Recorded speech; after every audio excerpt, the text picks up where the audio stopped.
So for this final, I am addressing chapter 11, which is titled The Internet and Social Media.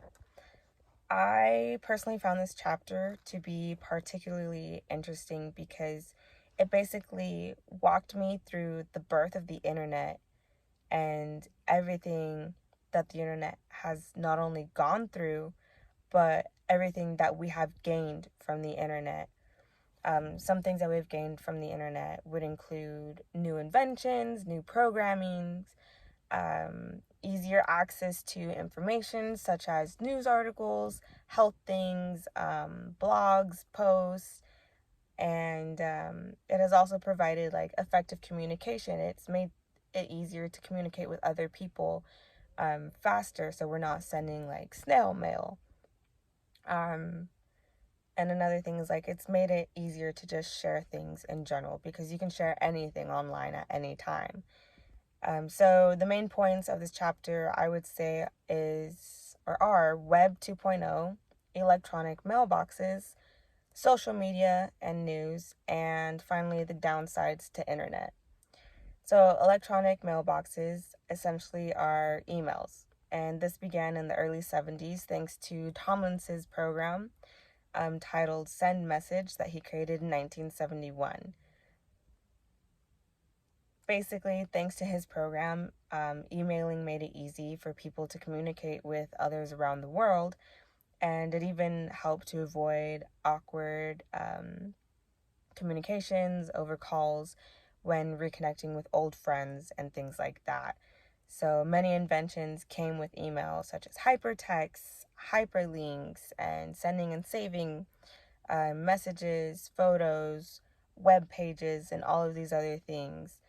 The internet began to explode with new pages, which was known as the boom, and this impacted our economy in the late 90s, which eventually led to one of our economic crashes that affected so many people throughout the United States. Social media, on the other hand, also created a huge impact on the world that we see today. Social media applications like Facebook and Twitter made it easier for people to find information that they're looking for, and news about events that are happening around the world.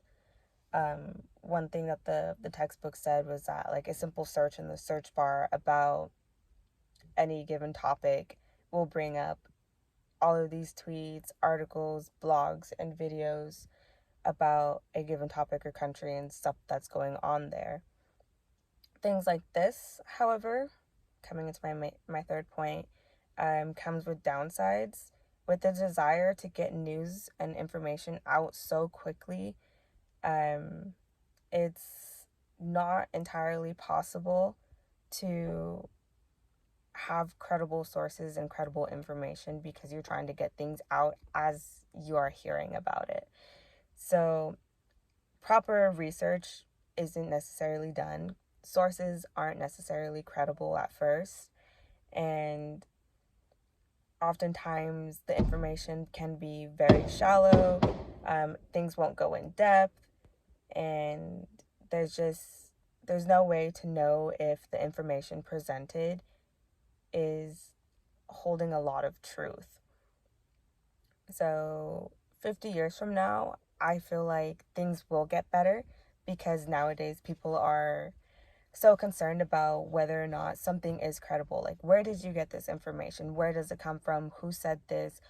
Why is that person credible? What makes them credible to be saying what they're saying?